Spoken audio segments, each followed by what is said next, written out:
नमस्कार दोस्तों, मैं हूं आलोक और आपका स्वागत है फिल्मी धड़कन में। अगर आपको लव, इमोशन और ड्रामा के साथ तंत्र मंत्र और रहस्यों की दुनिया पसंद है तो अभी सब्सक्राइब कीजिए हमारे चैनल को, क्योंकि आज फिर लेकर हाजिर हूं एक नई कहानी जो आपको अंदर तक हिला देने वाली है। तो चलिए दोस्तों, शुरू करते हैं आज की कहानी, चुड़ैल की अधूरी शादी। रात का समय था। कौशलपुर गांव की गलियां सुनसान थी। पुरानी हवेली जो गांव के बाहर खड़ी थी, उसे देखकर ही दिल डर जाता था। कहते हैं उस हवेली में एक लड़की की आत्मा फंसी हुई है, लाल साड़ी में अधूरी शादी का दर्द लिए। राजू शहर से लौटा था पढ़ाई खत्म करके, लेकिन उसका मन चैन से नहीं था। हमेशा हवेली की ओर खींचा चला जाता। मनोहर हंसते हुए, अरे भाई सुना क्या, हवेली में फिर से पूजा दिख रही है। राजू भी हंसा। राजू, भाई अब ये सब पुरानी बातें हैं, छोड़ो ना इसे। राजू की नजरें हवेली पर टिक गई। अचानक दरवाजा खुद ब खुद खुल गया और एक धीमी हंसी हवेली के भीतर से गूंजी। क्या राजू उस रहस्य को सुलझा पाएगा या हवेली उसे निगल लेगी? राजू अगले दिन पंडित जी के पास गया। राजू, पंडित जी, वो हवेली वाली लड़की कौन थी? पंडित जी धीरे स्वर में, बेटा वो पूजा थी, गांव की सबसे सुंदर लड़की। उसकी शादी तय थी, पर दूल्हे की मौत हो गई और पूजा की आत्मा वहीं फंस गई। उसने अपनी अधूरी शादी पूरी करने का इंतजार किया। राजू को याद आया, बचपन में पूजा उसकी मित्र थी और उसने कहा था, राजू जब मैं दुल्हन बनूंगी तू जरूर आएगा। अब वो सपना सच होने की बजाय डरावनी हकीकत बन चुका था। राजू ने तय किया कि उसे पूजा की आत्मा को शांति दिलानी होगी, लेकिन हवेली की दीवारों से फुसफुसाहट आने लगी। राजू वादा निभाओ। रात के 12 बजे राजू तालाब किनारे खड़ा था। ठंडी हवा थी, पेड़ सरसराए। अचानक पीछे से किसी ने फुसफुसाया, राजू। राजू पलटा। सामने खड़ी थी पूजा, लाल साड़ी में, चेहरा धुंधला पर आंखों में दर्द और प्यार दोनों थे। राजू घबराया। कौन हो तू? पूजा, जिसे तुमने जन्मों से वादा किया था, मैं हूं पूजा। राजू की धड़कन तेज हो गई। पहली बार उसे महसूस हुआ कि ये आत्मा केवल डराने नहीं आई थी, बल्कि उससे प्यार भी कर रही थी। रात के 10 बजे राजू अकेला हवेली की तरफ चला। बरगद के नीचे एक दिया जल रहा था, शायद किसी ने अभी अभी जलाया था। राजू धीरे स्वर से, कौन है वहां? एक हल्की फुसफुसाहट की आवाज आई, राजू। दीवारों पर छायाएं हिलने लगी। एक कमरा खुला, अंदर टूटा हुआ मंडप पड़ा था, जैसे किसी की शादी अधूरी रह गई हो। राजू डरते हुए, ये वही जगह है?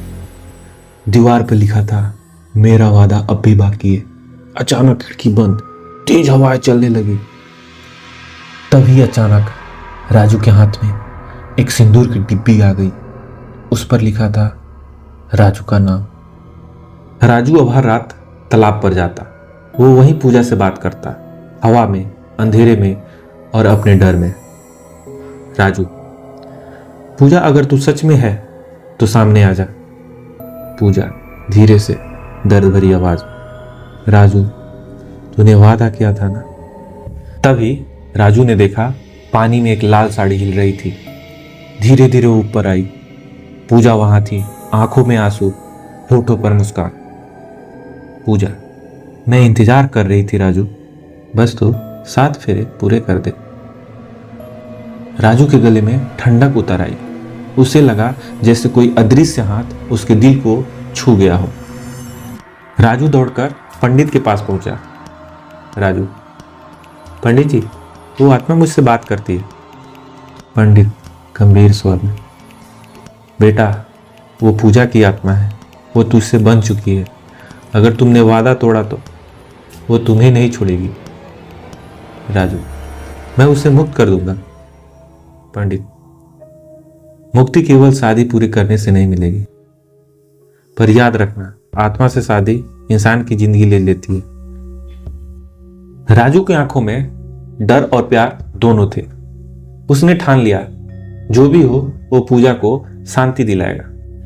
तभी अचानक पंडित के घर का दिया बुझ गया। मध्य रात्रि थी।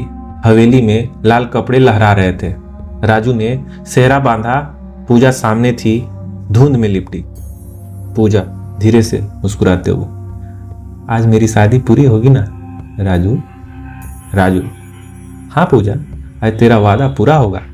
तभी हवेली में मंत्रों का उच्चारण गूंजने लगा। हवाएं तेज बहने लगी। फिर दोनों ने 7 फेरे लिए। हर फेरे में पूजा की आवाज धीमी होती गई। 7वें फेरे के बाद हवा थम गई।